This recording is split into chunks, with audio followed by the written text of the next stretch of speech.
Well, hey, I am here in my workshop today, and thank you for stopping by. If you're new to my workshop, thank you for stopping by as well. If you are a returning veteran, then I have some news for you. We are finally, I'm in a position where I can finally get you guys some hard instructions about how to apply your aluminum skin to your model.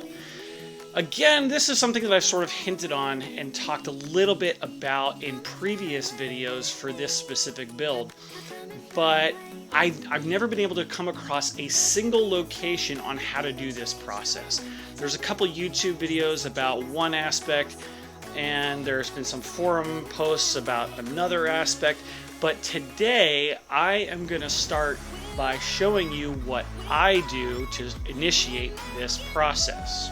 We're climbing, we're soaring, 1,000 views.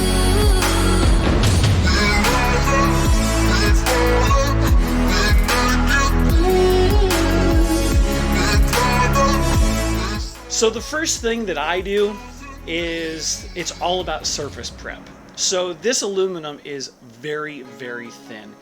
Any sort of bumps or texture or pattern is going to show up through it as you apply. A couple of things to keep in mind just in general throughout this process is that you're working with something that is metal but is exceptionally soft. So your application needs to be either really hard or really soft. And I'll get more into that as we apply the aluminum, but for now, it's all about the surface preparation.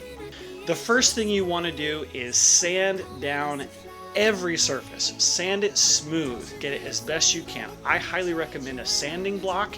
The foam pads, they can work too, depends on the surface. Some of the corners you may want to fold the sandpaper and rub it that way. Sometimes wrapping it around the end of a paintbrush can get you into rounded corners. However you need to do it, you need to rub it down with at least 200 grit sandpaper. I wouldn't go any lower than that because you're getting into creating a rough gouge in any surface that you have. But if it's a painted part, like a fiberglass cowl that comes with a kit, you want to definitely sand over any seams in the paint, and especially any balsa surfaces. You definitely want to sand those down as best you can, because we're going to try to eliminate being able to see the grain in the wood into the metal. So after that, you really want to think about how you're going to apply this. If you have a model that has a lot of compound curves, you're going to be doing a lot of stretching of the aluminum, and you're going to want to go to the next part of my series of this, where we talk about and I show you how to apply this aluminum, because when you apply it over a compound curve, you end up stretching the aluminum foil, and you have to use a burnishing tool, which is a piece of hard wood. And because of that, if you have a softer surface to apply this to, that burnishing tool is going to create gouges and grooves on the wood if it's a balsa model. So if it is a balsa model and you've got some compound curves, you're going to want to use fiberglass and epoxy.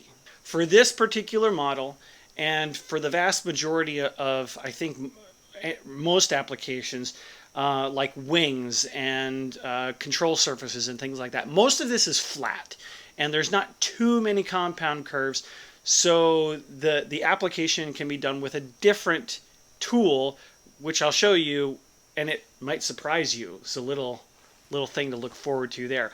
So what I do is I sit down after everything has been sanded and I apply sanding sealer. This is something you can pick up at your hardware store, and once the sanding sealer has been applied, just one layer briefly, I immediately dry it with a hair dryer so that hardens the surface, and then I sand it again, because again, some of those, as a result of the sanding sealer, because there's a water-based component, the grain of the wood can come out. So really we're trying to harden the wood before we go to the next step, which is applying fiberglass. So fiberglass is just applied using the water-based polyurethane or sanding sealer, something like that. So you apply it over top of that, and leave it to cure. Apply it with one application of water-based polyurethane or sanding sealer. I'm using sanding sealer, and just leave it overnight. And that's what I've done already. And after that, you have to trim the glass and get it ready just so that it's easier to handle. And then you want to apply at least three layers of sanding sealer. And what that does is it fills all of the weave of the glass. And I'm using 3/4 ounce fiberglass cloth. And you're filling that weave, and then we're going to go back and sand again. So after this cures a day, you're going to go back and sand it. So let's flash forward to tomorrow. And we're back. The polyurethane has fully cured out. We have everything nice and hard and finished, and nothing's tacky. There are no messes because everything cleans up pretty easily. So the first thing you're going to want to do is, if you note here, I trimmed all of my fiberglass close to the edge but not directly on the edge. You want to remove that first just to make things a little bit easier. And you don't have to worry too much about this being absolutely perfect and smooth, because we are going to cover this with the foil tape. But I've got a low grit sandpaper. This is 120 grit. And you're just going to go over the corner lightly. Just a couple of strokes. And you'll start to see the glass start to pull away. And so you keep doing that until it's all pulled away. So that's the first step. With your fiberglass trimmed and out of the way, you're ready to start sanding the surfaces. Now, for the bulk of the surfaces, I'll be using my sanding block, and it has 220 grit paper on it. The reason I use a sanding block is because even though you can lay the paper flat on your fingers, you're still creating points of pressure. You don't want to risk doing that because, again, any imperfection, any groove that these fingers might cause will be in the reflection of the aluminum. So make sure you're using a proper tool. Around the edges of little things like the pylons, I'm using 400 grit because I don't want to sand too deep too fast. I want to make sure I'm careful with this. So again, I'm not gouging any surfaces. So let's get on to sanding. It's kind of the boring thing. Do a little bit of stretch, do a little, crick in the neck, and get to work. And let's build this flying piece of art.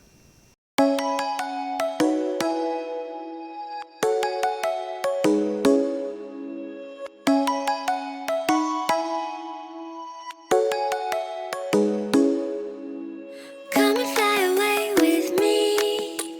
Come and fly away with me. Come and fly away with me. Come and fly away with me. Come and fly away with me.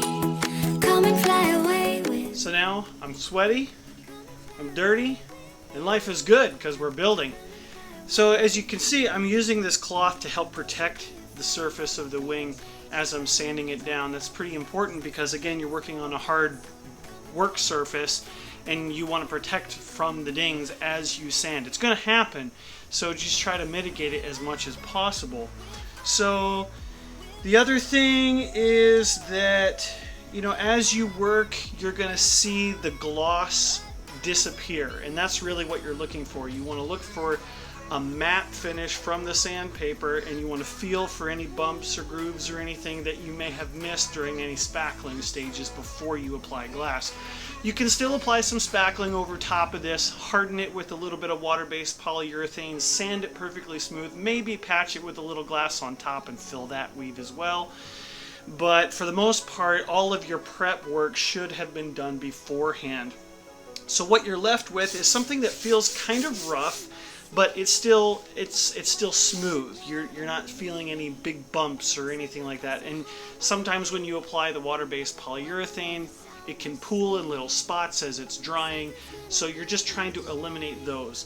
Also note that sometimes I noticed that the sandpaper would get little balls of the polyurethane, and every once in a while I would just brush it off with my hands or pat it a little bit, and that would go away. So that's another tip that you can use. And other than that, the last thing you want to do before you go to start applying your aluminum is any holes. So these are the gun holes.